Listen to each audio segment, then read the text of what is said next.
de ayer, reunidos en la casa de nuestro hermano Gerardo, comenzamos a hablar un poco acerca de la visión del candelero.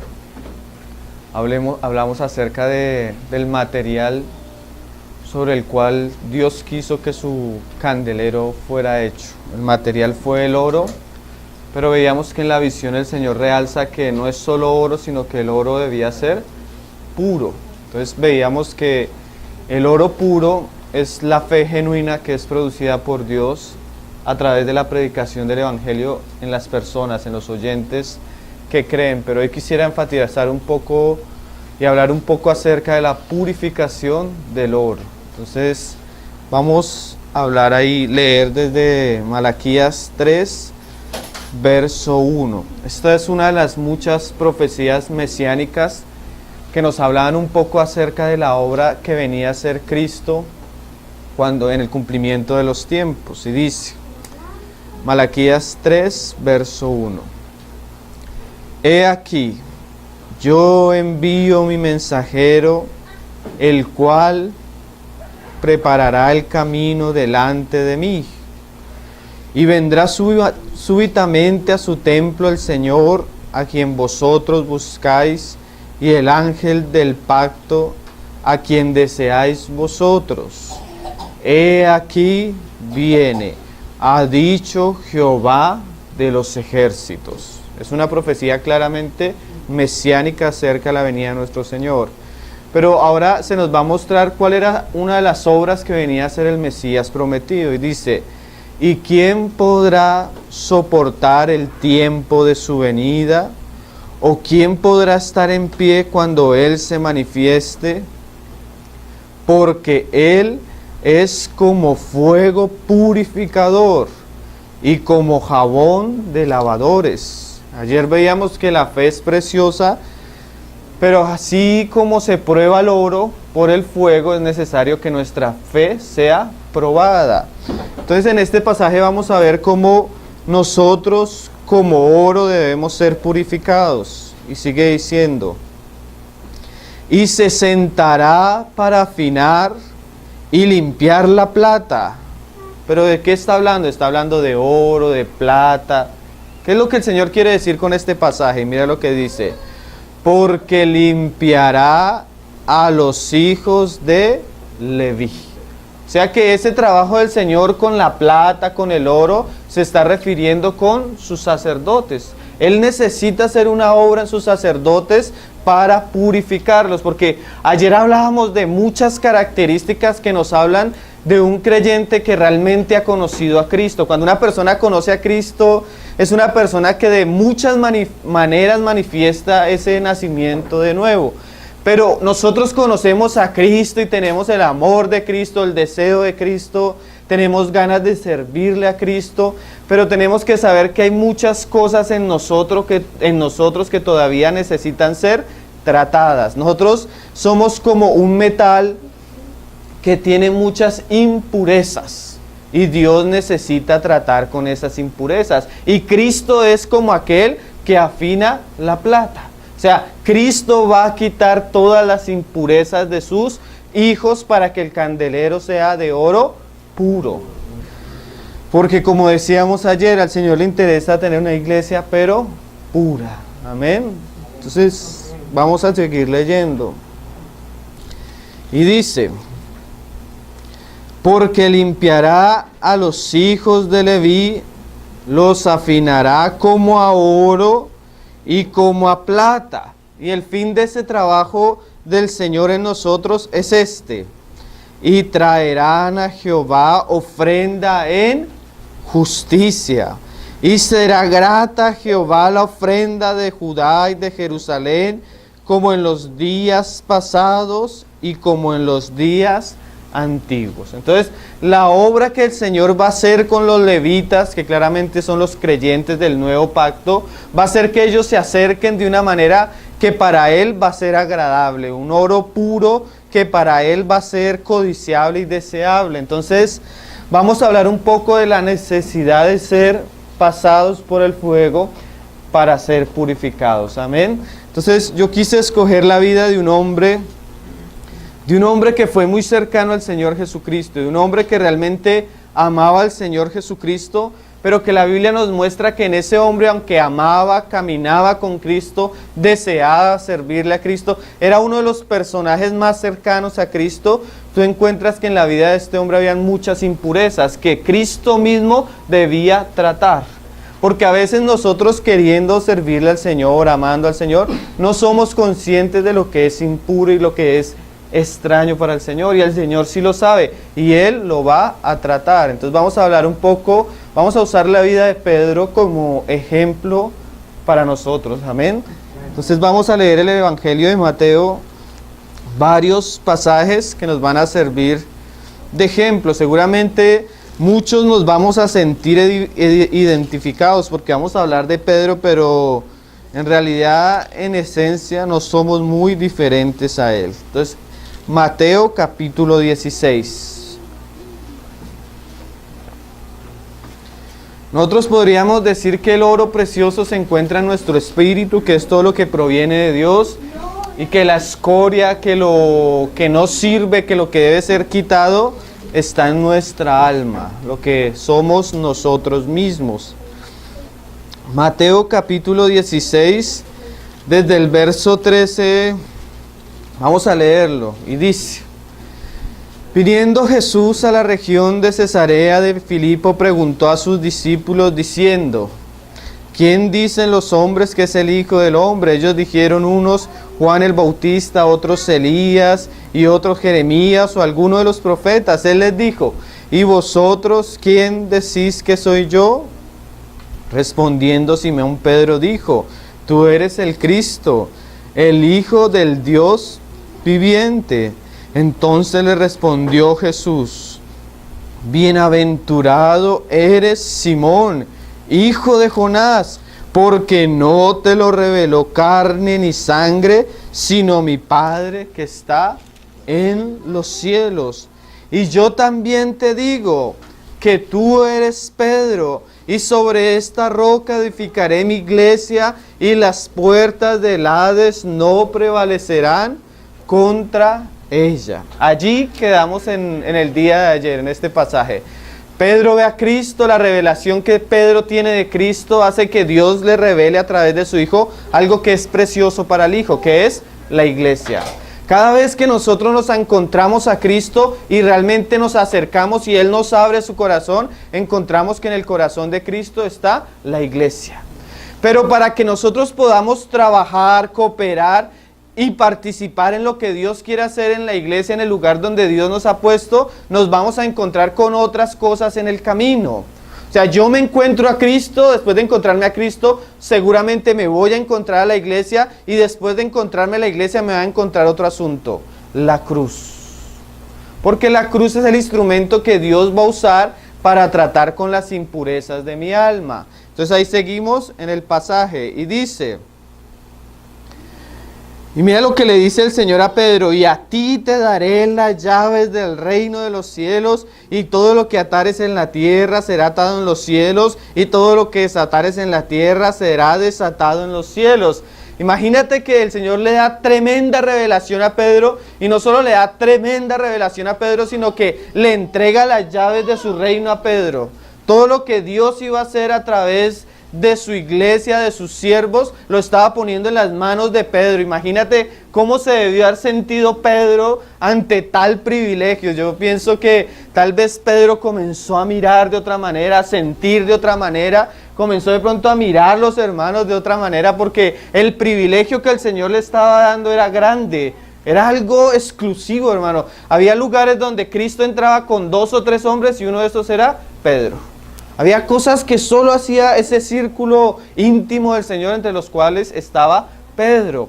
Pero hermanos, las personas más cercanas a Cristo, más consagradas a Cristo, más donde a las que el Señor les permite más privilegios, son las personas que necesitan más ser pasadas por el fuego. Necesitan ser más tratadas. El mismo privilegio que el Señor les da hace que para que ellos puedan ocupar ese lugar y ejercer lo que el Señor les ha dado, Él necesita trabajar con ellos. ¿Sí? Si Él no trabaja con ellos, ellos van a ser un gran problema para el trabajo de Dios. Si Dios no trabaja con nosotros, nosotros vamos a ser un gran problema para la iglesia, hermano. No solo para la iglesia, aún para nosotros mismos. Entonces Dios necesita purificarnos. Y ahí viene el pasaje siguiente. En el 20 dice: entonces mandó a sus discípulos que a nadie dijesen que era Jesús el Cristo.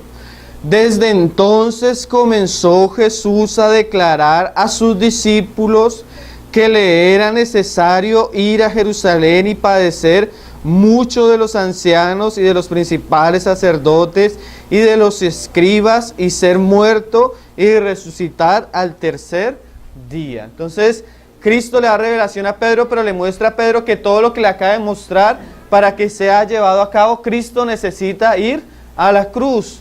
Inmediatamente el Señor le presenta la cruz a Pedro, a todos, pero inmediatamente Pedro resiste la cruz, y eso es algo muy común hoy en día. A nosotros como cristianos nos gustan que nos hable de muchas cosas, que nos hablen de prosperidad, que nos hablen de bendición, que nos hablen de muchas cosas, de gozo, de paz, de sanidad, de liberación, de muchas cosas. Pero a nosotros generalmente no nos gusta que nos hablen de cruz. Es más, nosotros hemos tenido la experiencia que hemos enseñado acerca de la cruz, y muchos cristianos se paran y le dan la espalda porque no están dispuestos a sufrir. Eso de sufrimiento, eso de trato, eso de soportarnos los unos a los otros, eso de morir, eso de sufrir. Pero si Cristo caminó ese camino, ¿por qué la iglesia no debería caminarlo? Si Cristo nos mostró la senda, ¿por qué nosotros no deberíamos ir detrás? Pero muchos en nuestra naturalidad nos volvemos enemigos de la cruz. Enemigos de la manera como Dios lleva a cabo su propósito. Y mira lo que hizo Pedro. Entonces Pedro, tomándolo aparte, comenzó a reconvenirle diciendo: Señor, ten compasión de ti, en ninguna manera esto te acontezca. O sea, Pedro le está diciendo al Señor: Señor, eso de la cruz, te estás equivocando, Señor, ¿eso para qué? Como si Pedro supiera, o como si los pensamientos de Pedro pudieran ser mayores o mejores que la voluntad que Dios ha establecido desde la eternidad para su Hijo. Porque Cristo dice que iba a la cruz desde antes de la fundación, el Cordero que fue inmolado desde antes de la fundación del mundo. Hay cosas que Dios ha determinado en la eternidad. Hay cosas que Dios ha establecido para su Hijo y para el pueblo que ha de seguir a su Hijo. Y el medio que Dios escogió para que su obra fuera llevada a cabo fue la cruz. Si tú quieres caminar con Cristo, tienes que llevar la cruz. La cruz es el sello, es la evidencia de que eres un verdadero discípulo. El que no está dispuesto a negarse y a tomar la cruz, tarde o temprano se queda en el camino. Pero es para los que quieren. Pero Pedro no entendía. ¿Por qué no entendía? Porque naturalmente nosotros siempre vamos a resistir el camino que Dios tiene. La hermana Mangullón dice que es como la reacción que el hombre tiene ante el fuego. Cuando el hombre toca el fuego, es espontáneo que él inmediatamente trata de huirse, de apartarse. Viene el problema en la iglesia y a veces generalmente, espontáneamente la persona cree que lo mejor es salir. Viene el problema en el matrimonio y a veces la persona cree que lo más fácil es salir, divorciarse. Nosotros siempre estamos evitando las circunstancias difíciles. ¿Por qué? Porque naturalmente no estamos dispuestos a sufrir. Pero el camino que Dios nos trazó y ha determinado para nosotros tiene una cruz delante de nosotros. Y entonces, ¿qué hace la cruz? Mira lo que dice. ¿Qué hace la cruz en la vida del discípulo, en la vida de Cristo? Mira lo que dice el Señor. Entonces Pedro, tomándolo aparte, comenzó a reconvenirle diciendo: Señor, ten compasión de ti, en ninguna manera esto te acontezca. Pero él, volviéndose, dijo a Pedro: quítate delante de mí. Satanás, me eres tropiezo, porque no pones la mira en las cosas de Dios, sino en las de los hombres. Entonces Jesús dijo a sus discípulos, porque esto no era algo que solo debería conocer Pedro, esto lo deberían conocer todos los discípulos. Si alguno quiere venir en pos de mí. Primero que él tiene que entender es que debe ¿qué? Negarse a sí mismo. Porque el Señor dice primero esto, miren hermanos, nosotros tenemos un yo así de grande. Y aunque nos convertimos a Cristo y el amor de Cristo, como hablábamos ayer, y la fe vino a nosotros, nos vamos a dar cuenta que aún siendo creyentes, nosotros queremos decidir, nosotros queremos comandar, nosotros queremos hacer las cosas como a nosotros nos parece, y muchas veces le decimos al Señor, aún en nuestras oraciones, esto es lo que yo quiero, necesito tu aprobación. Dime amén a mi voluntad, Señor. Dime amén a mis planes, dime amén a lo que yo quiero. Y como hay unos documentales que sacan unos hermanos en Estados Unidos, se llaman así, yo soy el segundo. Si tú quieres ser cristiano y seguir a Cristo, debes aprender a sentarte en la silla de atrás. Y otro debe manejar, otro debe llevar el carro. Ya no es lo que tú quieres, ahora es, Señor, ¿cuál es tu voluntad? Que no se haga como yo quiero, Señor. Porque generalmente lo que yo quiero, fácilmente, lo acabamos de leer, lo manipula el mismo diablo. ¿Cuántas veces, si Dios te hubiera permitido hacer lo que tú querías, dónde estarías? ¿Cuántas veces la voluntad de Dios en su misericordia se ha atravesado en nuestro camino y no nos ha dejado hacer las locuras que pretendíamos hacer? Dios muchas veces poniendo tropiezos, poniendo límites, porque Él sabe que en nuestra voluntad somos torpes, necios, no conocemos los peligros, no conocemos las consecuencias de lo que hacemos, no conocemos las consecuencias que traería sobre nuestra vida si Dios nos dejara hacer las cosas a nuestro parecer. Entonces Dios necesita ¿qué? Purificarnos. Mira lo que sigue diciendo. Si alguno quiere venir en pos de mí, niéguese a sí mismo. Y no es solo negarse a sí mismo. Y tome su cruz y sígame. ¿Qué es tomar su cruz, hermano? Hace poco escuchaba hablar de una persona acerca del quebrantamiento y de la cruz. Y nosotros debemos entender un poco la cruz. Hermano, nosotros no preparamos nuestra cruz. La cruz que Dios había determinado para su Hijo, soberanamente hizo el arreglo para que Él en su camino se la encontrara. Yo no voy a buscar la cruz. Dios ya me la tiene preparada. Dios sabe qué circunstancias va a usar en mi vida para tratar con mi alma. Yo no soy masoquista y busco el sufrimiento, pero si seguramente yo quiero hacer la voluntad del Señor, el Señor va a ordenar soberanamente todas las circunstancias para un bien en mi alma. Y ese bien en mi alma es que mi alma tiene que morir. Porque la persona que llevaba una cruz, cualquiera que iba al lado de un romano y llevaba una cruz, todo el mundo sabía que le esperaba la muerte. Lo mejor para nuestra alma es que ella pueda caminar en pos de aquello que va a tratar con ella y la va a doblegar.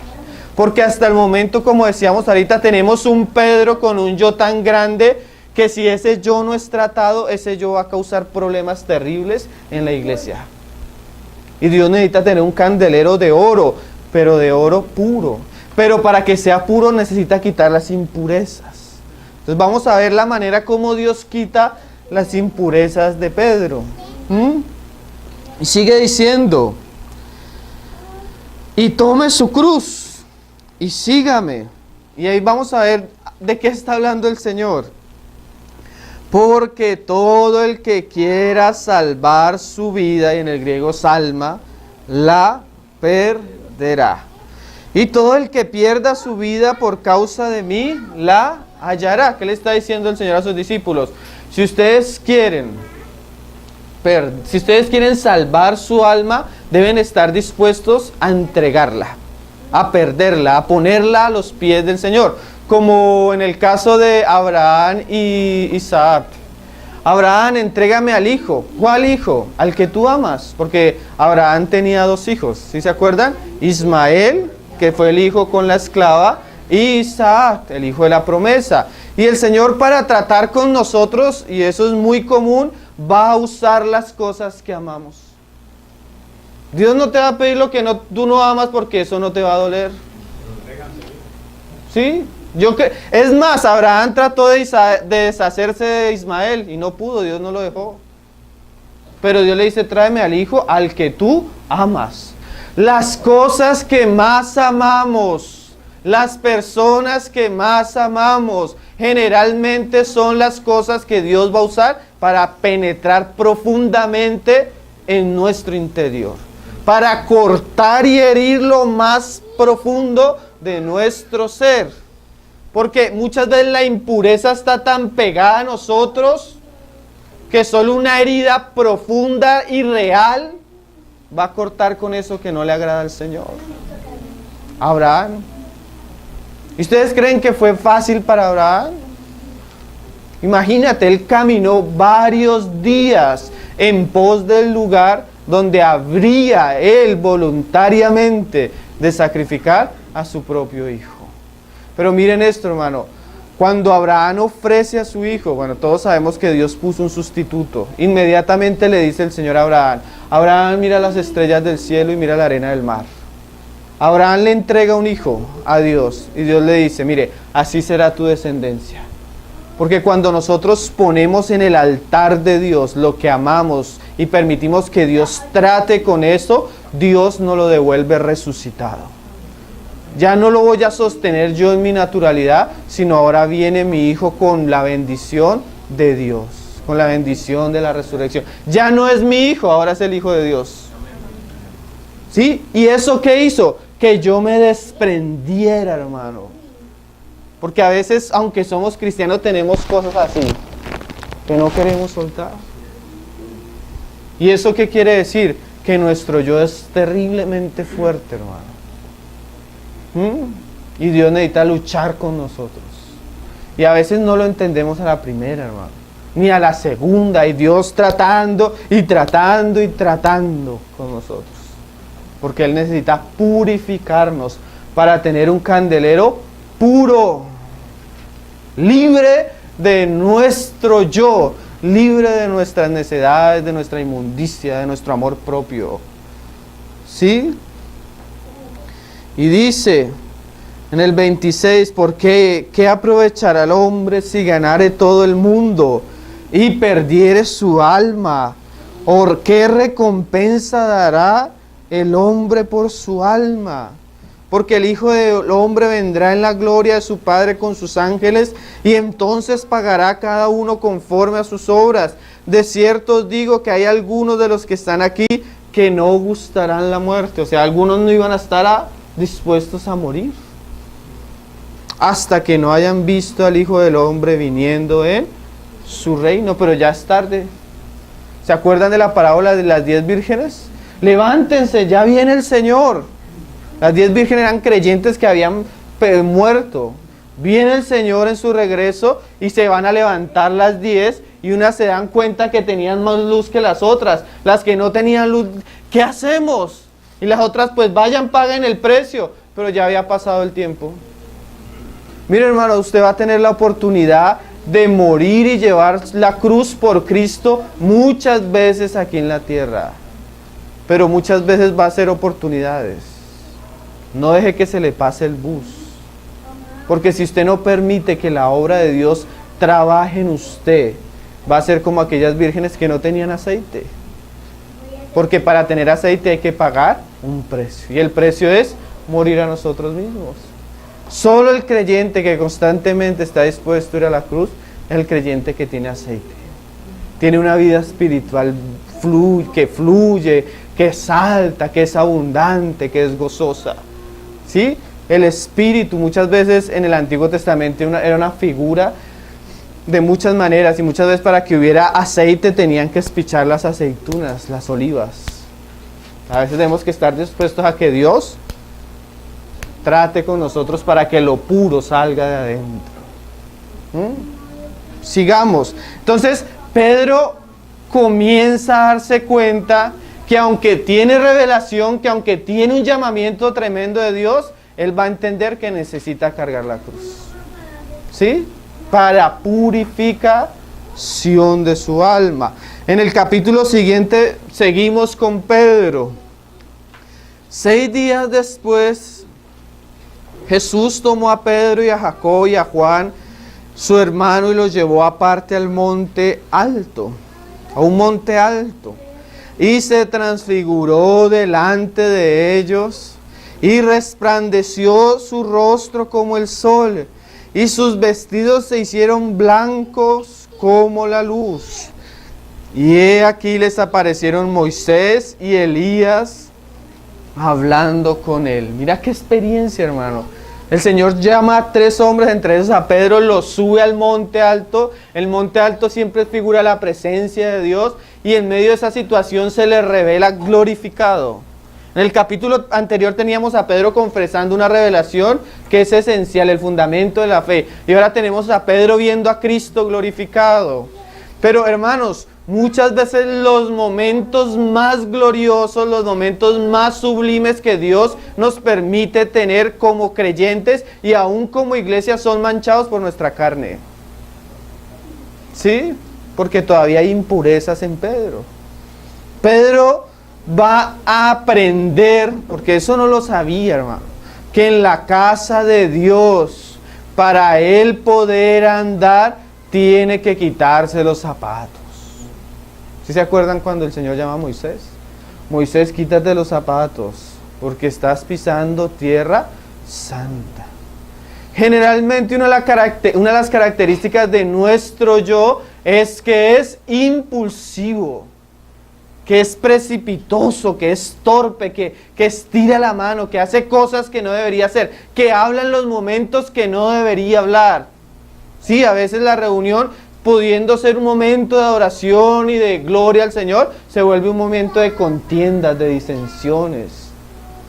Pablo decía que cuando se predicaba la palabra había de reverencia, y si lo decía y mandaba a callar a las mujeres, yo pienso era que habían problemas en esa iglesia con las mujeres. Y respeto al predicar la palabra. A veces nosotros, hermano, en medio de nosotros pensamos que como no tenemos un púlpito y un micrófono, no debemos respetar la palabra muchas veces. No hacemos silencio, no nos sometemos, no hay reverencia, no hay una actitud de solemnidad cuando estamos juntos delante de Dios. Y yo he visto reuniones donde fácilmente en un momento de mutualidad los hermanos terminan discutiendo y peleando en la carne. Sin ningún temor, sin ningún... no. Y así era Pedro. Pedro era imprudente, se dejaba llevar por su carne. Y esa impureza Dios le iba a tratar. Y mira lo que pasó.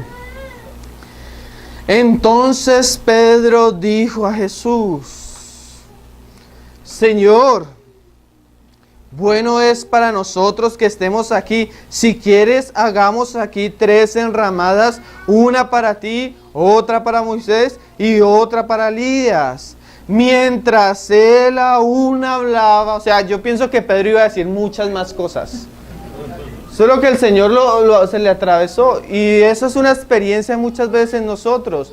Nosotros generalmente estamos acostumbrados a hablar lo que se nos da. No respetamos, hermano, a veces no respetamos a nadie. Yo he estado en reuniones donde me ha tocado parar de predicar porque estoy predicando y una persona se levanta a hablar y no le importa la predicación. No le importa la enseñanza, no le interesa. Así hay personas en la iglesia, hermano, y si lo hacen en la iglesia, bueno, en todos los asuntos, personas irreverentes, irrespetuosas. Así era Pedro. Y el Señor tenía que callar a Pedro. Porque una de las cosas que más Dios debe tratar con nosotros es nuestra lengua. Decía el hermano, se me fue el nombre, decía que ser lleno del Espíritu no es hablar muchas lenguas, sino es poder dominar esta. Adrián Rogers decía esto. A veces nosotros creemos que ser lleno del Espíritu es hablar y hablar, y a veces ser lleno del Espíritu es aprender a callar. Aprender a no responder cuando te están ofendiendo. No solo en la reunión, cuando tú estás en tu casa, que te dicen algo ofensivo, que te responden de cierta manera, aprender a callar, a sujetar.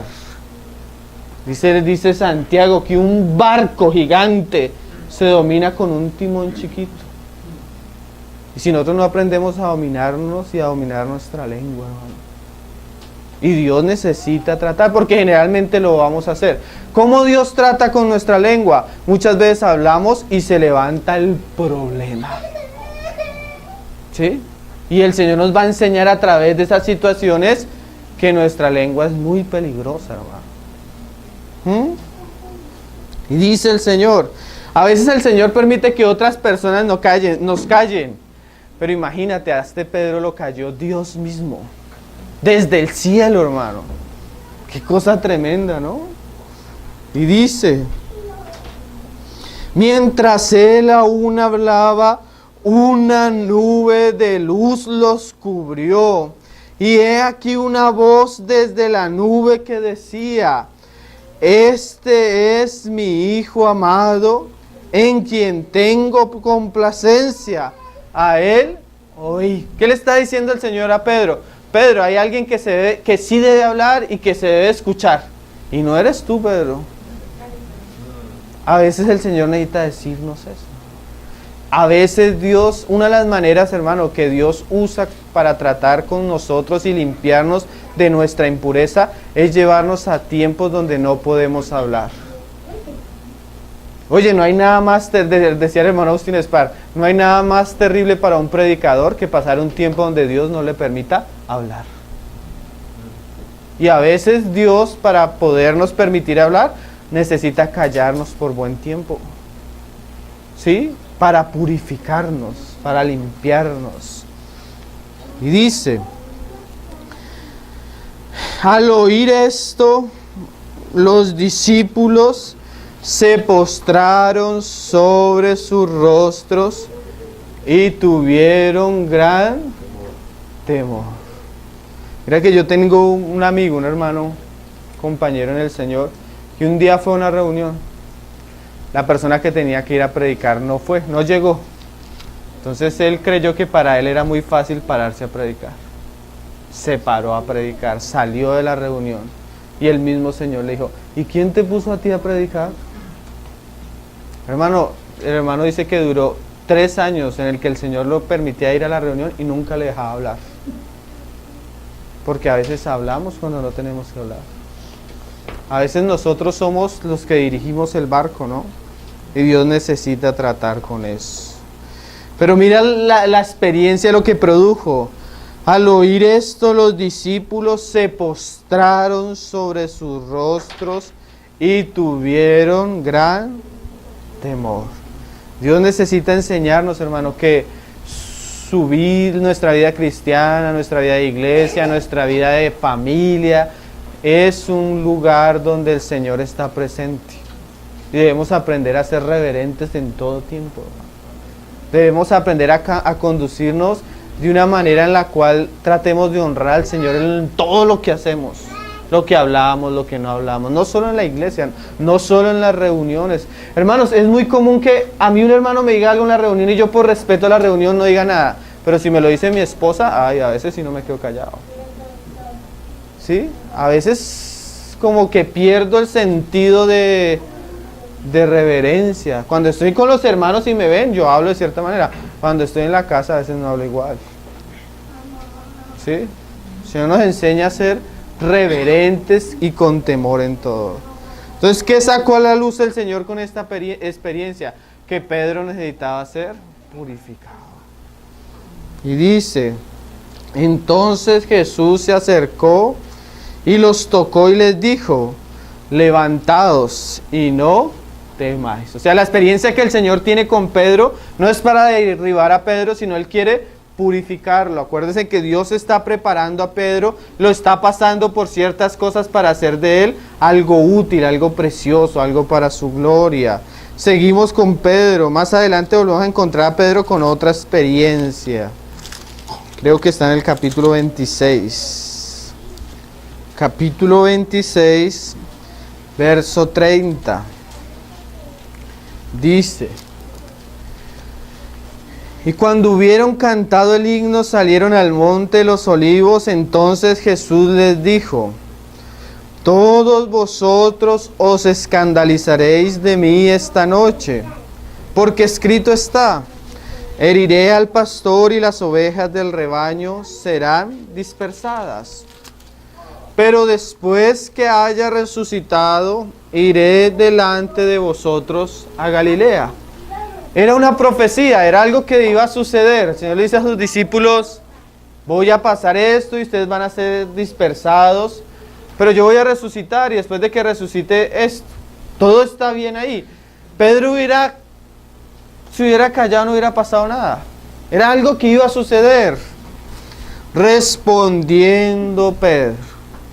Es como cuando tú le dices a tu hijo: ve y haz esto, y lo único que tiene que hacer tu hijo es ir a hacer eso. Pero a veces se voltea, y te responde, ¿sí? Como esa actitud de: no estoy de acuerdo con lo que usted me está diciendo.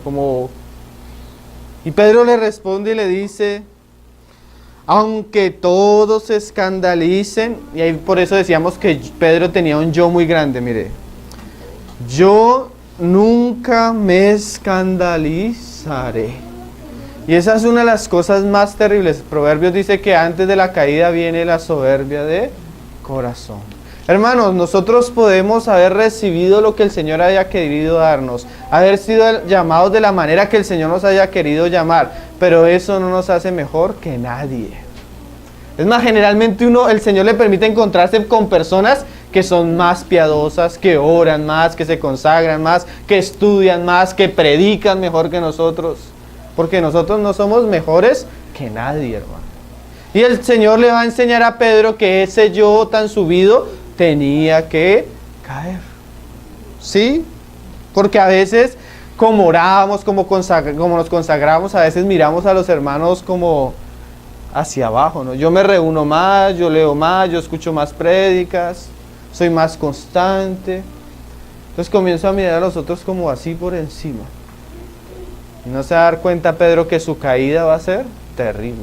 Ninguno de los otros cayó como cayó Pedro. Entonces le dice el Señor, Jesús le dijo: de cierto te digo que esta noche, mira lo curioso, Pedro decía no. Y entre más Pedro decía que no, más cerca estaba su caída. Hermano, es tan peligroso a veces escuchar, porque a veces nosotros en nuestra necedad decimos: a mí nunca me va a pasar eso. A veces uno mira al hijo del hermano y no se da cuenta que también tiene hijos. O uno a veces mira y no se da cuenta que uno también tiene, que eso que le está pasando al otro también le puede pasar a uno. Uno debe tener mucho temor. ¿Por qué? Porque el Señor necesita quitar esas impurezas, y si nosotros tenemos una buena mirada para eso, Dios nos lo va a enseñar, pero primero en nosotros. Qué cosa terrible, ¿no? Pedro le dijo, le dijo el Señor, Jesús le dijo: de cierto te digo que esta noche, antes que el gallo cante, me negarás. Y mira el asunto, 3 veces. Mira, hermanos, no vamos a justificar el pecado con lo que vamos a decir, pero Dios muchas veces nos va a permitir caer en pecados para librarnos de nuestro yo. A veces hay cristianos que una y otra vez caen en el mismo pecado, una y varias veces, porque todavía el problema es que es una persona que se cree muy... Su orgullo hace que su camino esté lleno de caídas. el creer que es suficiente por sí mismo, le va a enseñar el Señor en el camino que no es tan fuerte como él cree. A tal punto, Pablo lo dice, hermano. ¿Por qué creen que Pablo llegó a decir, yo soy un miserable? En mí no hay nada bueno, en mi carne no habita el bien. ¿Quién me va a librar de esto? ¿Cómo aprendió eso Pablo? Una y otra y otra y otra. A veces pasas de estar predicando al piso, hermano. A veces pasas de estar en un campamento glorioso al piso, hermano. Porque a veces mezclamos las cosas. Creemos que porque Dios hace algo en nosotros, somos algo.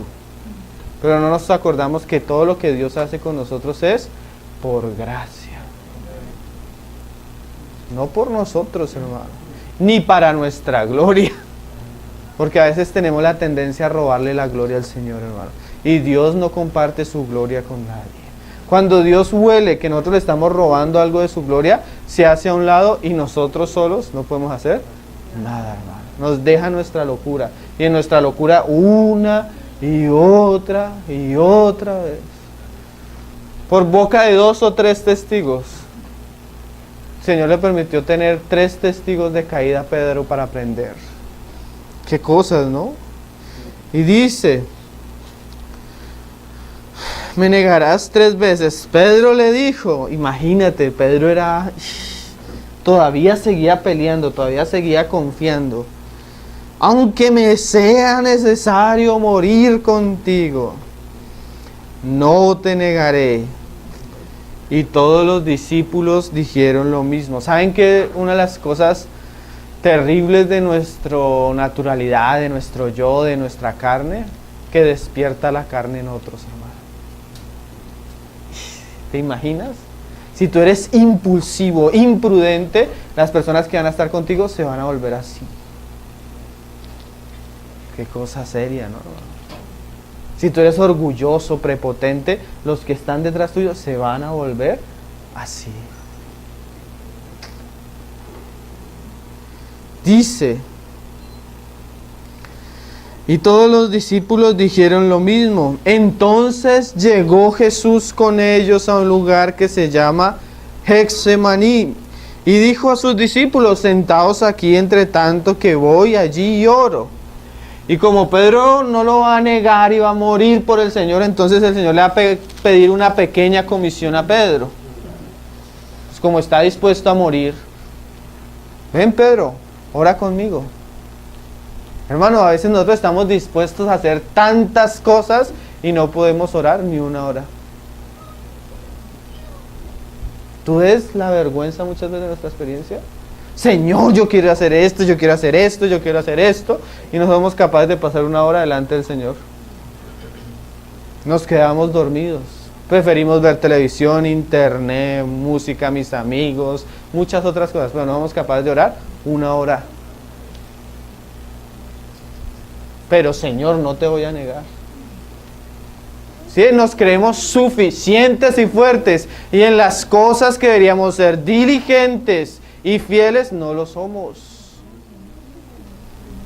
En las cosas que deberíamos ser constantes, perseverantes, no lo somos, hermano.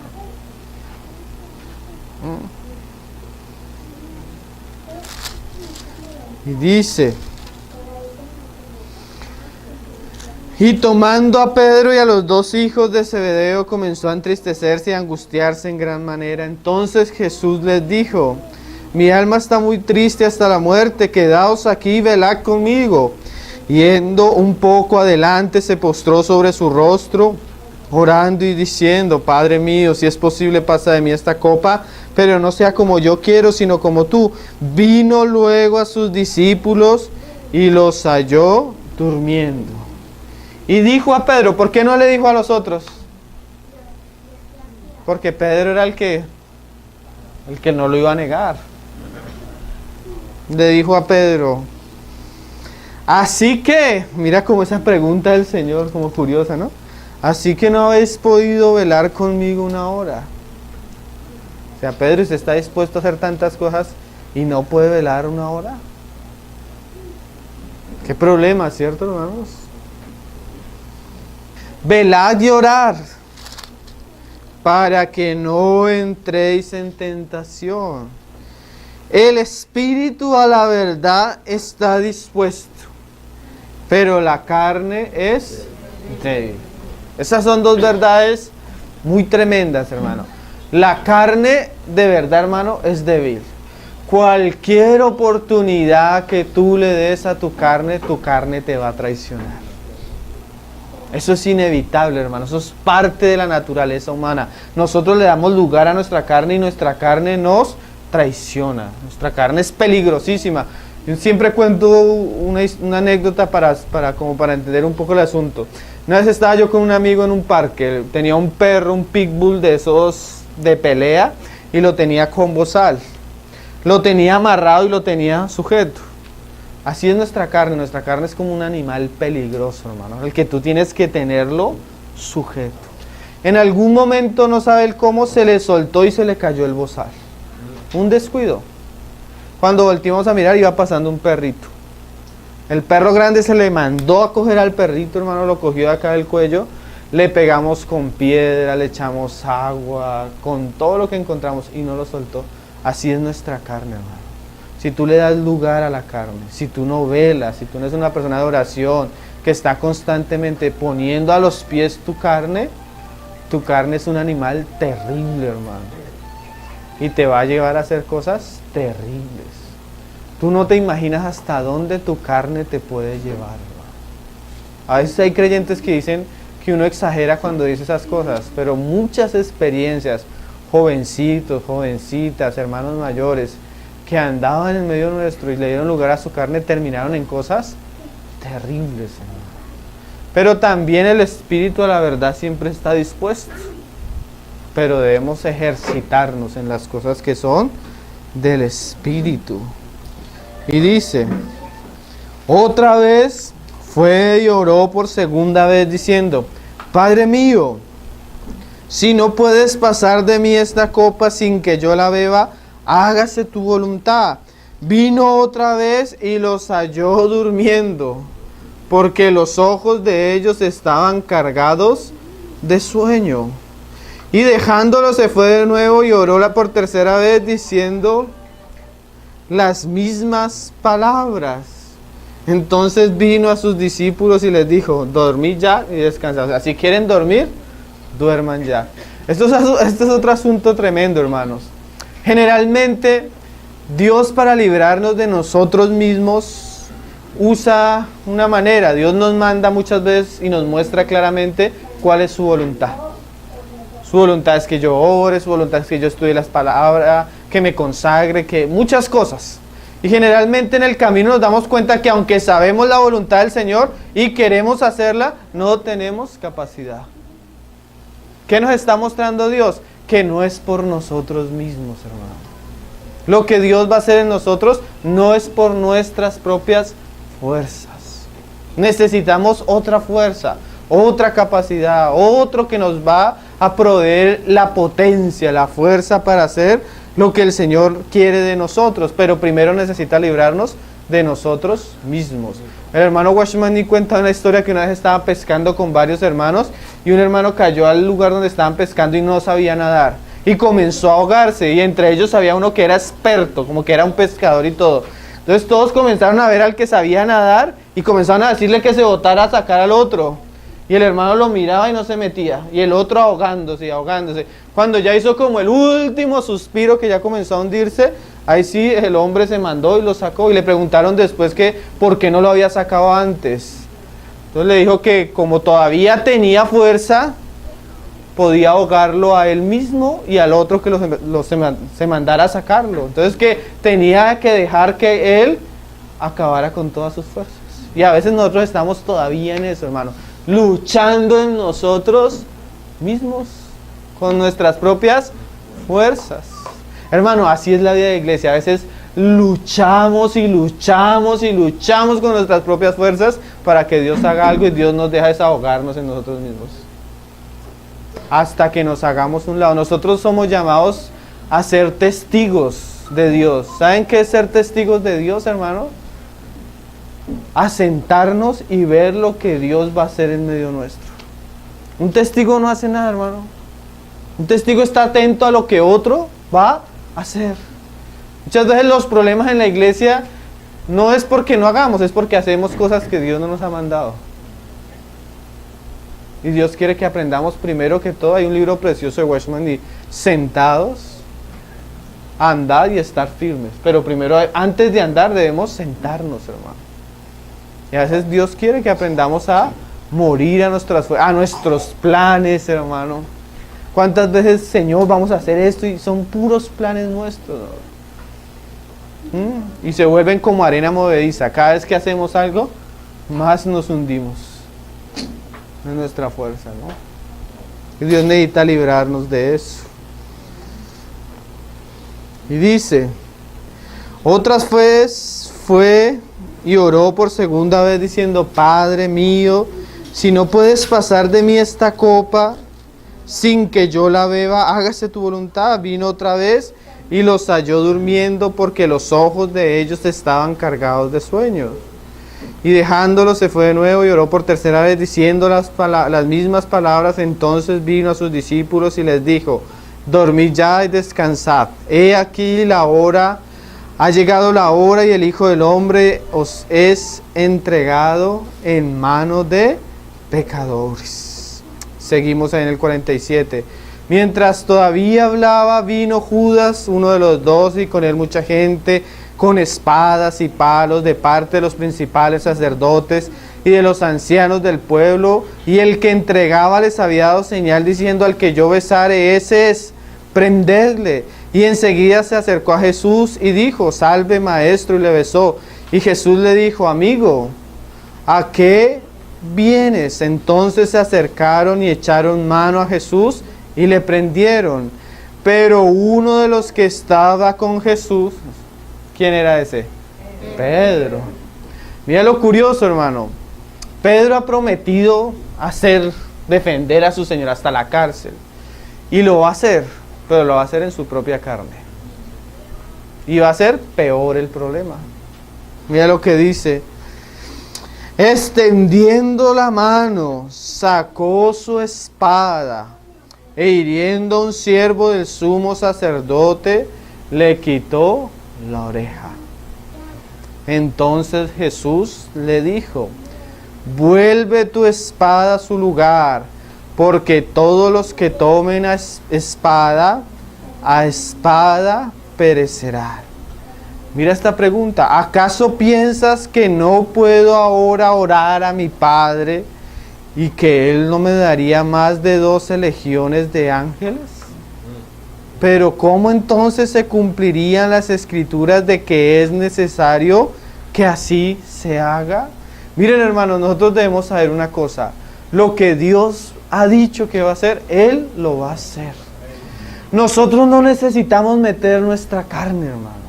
Como veníamos hablando con el hermano hace días. Yo puedo ver, y a veces eso es muy común, yo puedo ver algo que está mal en la iglesia y querer solucionarlo, pero lo soluciono con mi espada. Eso también pasa también en el hogar. Yo sé que mi esposa se debe someter a mí. Eso lo dice la Biblia, eso es la voluntad de Dios. Pero aunque yo sé que eso lo dice la Biblia y es la voluntad de Dios, yo no puedo usar mi carne para que ella se someta a mí. ¿Sí me estoy haciendo entender? Yo, aunque quiera hacer la voluntad del Señor, como Pedro, no puedo sacar mi espada, hermano. Porque muchas veces, queriendo hacer la voluntad de Dios, lo que causo es más daño. Yo sé que mi esposa, que mis hijos, debe haber una obra del Señor, pero esa obra solo la puede hacer el Señor, hermano. Y aunque seguramente me va a pedir que yo coopere, en ninguna parte de esa cooperación puede estar mi carne. Porque a veces quiero cooperar, pero en mi cooperación hay ira, hay celo, hay contienda, hay amargura. Yo quiero que mi esposa se someta y como no lo hace, me amargo con ella. Y muchas veces le digo, le hablo de una manera que no debería hablarle ni hacerle. Involucro la carne. ¿Sí me estoy haciendo entender, hermano? Queremos hacer la obra de Dios, pero con nuestras espadas. Y no es con ejército ni con espada, sino con el Espíritu. pero para que Dios pueda usarnos en el Espíritu debemos morir. Y todos estos fracasos de Pedro le van a enseñar a Pedro a morir a sí mismo.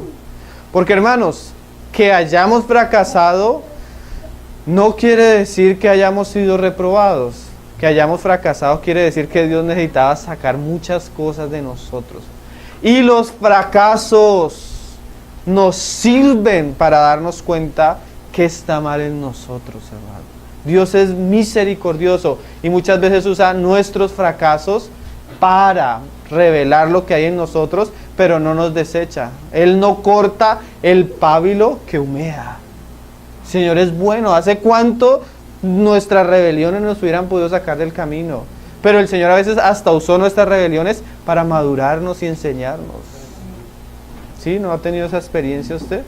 Que aunque el Señor lo calla, después le dice, como Pedro, ¿no? Una voz del cielo lo cayó, pero inmediatamente la mano del Señor se le extendió y le dijo, no temas, levántate. Ahorita vamos a tener a Pedro negando 3 veces al Señor. Y después encontramos al Señor resucitado que les dice a las mujeres, ve y dígale a los discípulos y a Pedro. ¿Qué estaba haciendo el Señor? Purificando, hermano. Las experiencias, los fracasos, muchas cosas de las que hemos hecho, Dios las va a usar para purificarnos a nosotros mismos. Dios no nos ha desechado, Él es bueno, Él es paciente. Y va a hacer todo eso aún para nuestro bien. Solo que estamos enfatizando porque queremos es que Dios haga oro puro en nosotros. Y a veces debemos entender la manera como Él procesa sus vasos, como Él trabaja con las piedras para volverlas preciosas. ¿Sí? Sigue diciendo. Entonces le dijo Jesús, vuelve tu espada a su lugar, porque todos los que tomen espada a espada perecerán. La carne, hermano, aunque la usemos para, entre comillas, cosas buenas, siempre causa muerte. Eso es terrible. A veces yo quiero algo para mi esposa y uso mi carne y lo que hago es que mi esposa no quiera saber nada del Señor, porque lo hice en la carne. La carne siempre trae muerte, hermanos, ¿sí? Aún en la iglesia, a veces uno quiere que el Señor haga ciertas cosas en la iglesia, y como la iglesia no responde, uno a veces quiere meter su mano en la carne, y en vez de animar a la iglesia, traigo muerte a la iglesia. ¿Sí me estoy haciendo entender, hermano? Señor nos guarde de nuestras espadas. ¿Acaso piensas que no puedo ahora orar a mi Padre y que Él no me daría más de 12 legiones de ángeles? Hermano, a veces usted piensa, yo a veces digo, Señor, pero ¿por qué la iglesia no cree? Sí. Yo a veces digo, ¿será que el Señor no podría ser como en Pentecostés, que sanó un paralítico y de ahí se convirtieron 3,000 o 5,000? ¿Por qué a veces la situación no cambia? Porque el Señor necesita tratar cosas en mí, hermano. ¿Sí? Yo a veces, mire, hermano, así como tu esposa es rebelde, tu hijo es rebelde, tu compañero de trabajo son terribles, en cualquier momento Él hace algo y los cambia. ¿Cuántas personas hemos visto que eran el diablo en persona? Y el Señor los cambia. ¿Acaso no lo podría hacer también con otros? ¿Por qué no lo hace? Porque a veces necesitamos eso, hermanos. Muchas veces Dios no cambia las situaciones, no porque Él no pueda, sino porque esas situaciones de alguna manera nos ayudan a bien. Son como ese aguijón que nos mantiene agachaditos, nos mantiene como humildes. Hay situaciones que aunque no son buenas, ni se justifican, son las que nos mantienen de rodillas delante del Señor. Son las que no nos dejan caminar orgullosos. ¿Sí? Y por eso el Señor no las quita. Porque las necesitamos. ¿O acaso piensas que Dios no la puede quitar? Dios podría. Pero de alguna manera eso me ayuda. Y dice, pero como entonces se cumplirían las escrituras de que es necesario que así se haga. En aquella hora dijo Jesús a la gente, bueno, otro asunto. Avancemos allá al verso 69, que otra vez entra Pedro. 69, ahí en el mismo capítulo. Pedro estaba sentado fuera en el patio y se le acercó una criada diciendo, Tú también estabas con Jesús el Galileo. Mas él negó delante de todos diciendo, no sé lo que dices. Y hermano, a veces nos creemos tan buenos, tan santos, y el Señor permite que caigamos en situaciones a donde lo negamos de una manera grotesca, bochornosa, vergonzosa, delante de personas que... Y le dice, saliendo él a la puerta, le vio otra y dijo a los que estaban allí, también éste estaba con Jesús el Nazareno. Pero él negó otra vez con juramento, no conozco al hombre. Un poco después, acercándose los que por allí estaban, dijeron a Pedro, verdaderamente también tú eres de ellos, porque aún tu manera de hablar te descubre. Imagínate. Ahí le preguntan algo y uno responde, usted es cristiano. Que uno a veces tiene un lenguaje cristiano, Dios te bendiga, gracias a Dios. Bueno, sí, la gente se da cuenta que uno es cristiano. Imagínate, Pedro no quería que supieran que era cristiano y la gente se daba cuenta que él era cristiano. Pero en su situación vergonzosa, eso era peor para él. Entonces, mira estas frases tan terribles, hermano. Comenzó a maldecir y a jurar, no conozco al hombre. Hermanos, con la misma fuerza que gritamos, Señor, vamos a servirte, con esa misma fuerza en un momentico podemos comenzar a gritar, no quiero más. Qué terrible, hermano. ¿Eso qué nos muestra? Que nosotros mismos no somos confiables, hermano. Que nosotros mismos no hay nada bueno, hermano. Que el Señor necesita librarnos de nuestras impurezas. Que lo único precioso y valioso que tenemos es lo que hay de nosotros, de Cristo. Su fe, su espíritu, su gracia, su palabra, su obra en nosotros. Y que si eso está, aún nosotros mismos no somos confiables. ¿Sí? Porque más adelante Pedro, ya siendo todo un apóstol, un día Pablo lo tuvo que reconvenir públicamente. ¿Sí se acuerdan? Llegó a la iglesia de Antioquía y cuando vinieron los judíos de Jerusalén, comenzó a andar y Pablo lo tuvo que reprender. Ya no fue Dios, ahora fue Pablo. Públicamente. ¿Por qué? Porque se estaba otra vez saliendo. A veces nosotros creemos que ya lo viví, ya lo experimenté, ya maduré, ya... No, hermano, siempre Dios va a tener que atajarnos. ¿Sí? Porque nuestra carne sale. Y dice, entonces él comenzó a maldecir y a jurar, no conozco al hombre. Y enseguida cantó el gallo. Entonces Pedro se acordó de las palabras de Jesús, que le había dicho, antes que cante el gallo me negarás 3 veces.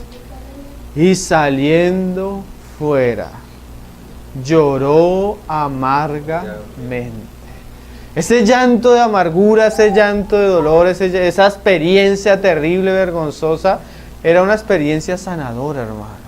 Ese llanto, lo que Pedro estaba expulsando y de lo que Pedro se estaba avergonzando, era algo que tenía que salir. Su orgullo, su autosuficiencia, el creerse a sí mismo, iba a salir en medio de esta situación. Era como Dios extirpando el mal del corazón de Pedro. Entonces, para terminar, leamos cómo el Señor restauró a Pedro. Juan capítulo 21. Desde el verso... Juan 21, verso 15. Este pasaje es bien tremendo. Ahí en el comienzo tenemos a Pedro, que después de que hacía mucho tiempo había abandonado las redes, las vuelve a tomar. Es un asunto bien tremendo. Pedro se había entregado totalmente al Señor, pero en su prueba y esto volvió a aquello que era su anterior manera de vivir. Y con él los otros, porque Pedro era un líder innato, hermano. Y eso es a veces el problema. Hay hermanos que tienen un liderazgo que si no es tratado por el Señor, así como puede traer vida a la iglesia, puede traer muerte, ¿sí? Pero mira lo que pasó. Entonces el Señor se sienta a comer con ellos. Y mira la conversación del Señor con Pedro ahí en el 21:15. Cuando hubieron comido, Jesús dijo a Simón Pedro: Simón, hijo de Jonás, ¿me amas más que estos? Mira la pregunta. Pues como tú te crees mejor, Pedro, que estos, ¿tú me amas? Pero no solo tú me amas más que estos. Mira lo que le dice. Sí, Señor, tú sabes que te amo, aunque ya no dice más que estos. Ya está más, ya ha bajado Pedro. Y él le dijo: apacienta mis corderos. Volvió a decir la segunda vez: Simón, hijo de Jonás, ¿me amas? Pedro le respondió: sí, Señor, tú sabes que te amo. Le dijo: pastorea mis ovejas. Le dijo la tercera vez: Simón, hijo de Jonás, ¿me amas? ¿Por qué le pregunta 3 veces? Porque él lo había negado 3 veces. Y ya la última vez Pedro ya no tiene confianza en él, ¿no? Señor, tú sabes todas las cosas. El asunto es lo que tú sabes, no lo que yo pienso, Señor. Qué cosas, ¿no? Tú sabes que tú sabes todo, tú sabes que te amo. Jesús le dijo: apacienta mis ovejas. De cierto te digo, cuando eras más joven, te ceñías e ibas a donde querías. Eso es lo que habíamos visto. Pedro hablaba, Pedro decidía, Pedro ponía. Ese era Pedro joven, fuerte. Pero el Señor lo iba a doblegar. Mas cuando ya seas viejo, extenderás tus manos. O sea, ya está dispuesto a negarse, a tomar su cruz y a ir a donde el Señor lo quisiera llevar. Y te ceñirá otro y te llevará donde no quieras. Esto dijo, dando a entender con qué muerte había de glorificar a Dios. Porque no hay nada que use más Dios y que glorifique el nombre de Dios cuando una persona se rinde totalmente a la voluntad de Dios y está dispuesta a morir por Dios. Y dice: esto dijo dando a entender con qué muerte había de glorificar a Dios, y dicho esto añadió: sígueme. Entonces, hermanos, la experiencia de Pedro nos muestra de alguna manera cómo Dios necesita purificar el fuego para que sea fuego puro. Que el Señor trabaje con nosotros y quite todo aquello que todavía es de nosotros, hermano. Porque tantas cosas que Dios necesita purificar. Pero buenos males Él es el limpiador. Él venía a eso. Esa es una de sus obras. Dios está trabajando en nosotros hasta que halle la imagen de su Hijo. Cuando usan la figura del platero, una vez una hermana leyendo el pasaje de Malaquías con el que comenzamos, al leer el pasaje de que cómo se limpia la plata, entonces fue donde un platero en esos días y le preguntó al platero que cómo se limpiaba la plata. Entonces dice el platero que ellos cogen la plata y la van poniendo al fuego, pero tienen que ir mirándola constantemente para que no se dañe. Entonces ella le decía que cuando sabía que la plata ya estaba lista. Entonces el platero le decía: es muy fácil, cuando yo cojo la plata y la miro y en la plata me veo yo reflejado, es que ya está lista. ¿Cuándo sabemos que estamos listos? Cuando Dios nos mira y ve a su Hijo Jesucristo formado en nosotros. El Señor trabaje y lleve a cabo su obra, porque a los que antes conoció también los predestinó, hermano, para que sean hechos conforme a la imagen de su amado Hijo. Amén. Vamos a orar para terminar, hermanos. Señor, te damos gracias en esta noche, Señor. Te damos gracias por tu palabra, Señor. Te pedimos que tú nos ayudes, Señor. Tú conoces nuestra vida, Señor. Tú conoces nuestras impurezas, Señor. Tú conoces todavía lo que nos caracteriza, Señor. Lo que de nosotros se parece a Pedro, Señor. Obra en nuestras vidas, trabaja, Señor. Queremos ser ese material puro para ti. Queremos ser limpios, Señor. Queremos entender aún las situaciones que tú nos permites vivir, Señor. Danos sabiduría, entendimiento para conocerte, Señor, en medio de nuestras circunstancias, Señor. Para poder doblegarnos a ti, Señor. No queremos resistir tu voluntad, Señor. No queremos resistir lo que tú nos permites vivir, Señor. Queremos ir en pos de ti, Señor. Queremos negarnos, queremos tomar lo que tú quieres que tomemos, Señor. Tu cruz, tu voluntad para nosotros, Señor. Ayúdanos a ser como ese hombre que ya no va donde quiere, sino que ahora se ciñe y es llevado a donde tú lo quieres llevar, Señor. Doblega nuestra cerviz, Señor. Doblega nuestra rebeldía, Señor. Nuestra prepotencia, Señor. Guárdanos de estos males, Señor, que tantas veces nos han hecho daño, Señor. Te pedimos perdón, te pedimos que tengas misericordia de nosotros, Señor. No dejes que nosotros dañemos lo que es tuyo, Señor. No dejes que nosotros seamos tropiezo para otros, Señor. Obra en nuestras vidas, obra en nuestro ser, Señor. Guárdanos de nosotros mismos, Señor. Trabaja en nosotros hasta que la imagen de tu Hijo, Señor, sea formada en nuestras vidas, Señor. Para que tú seas glorificado en medio nuestro, Señor. Para que tu iglesia sea beneficiada, Padre. Te lo pedimos en el nombre de tu Hijo. Y adorar.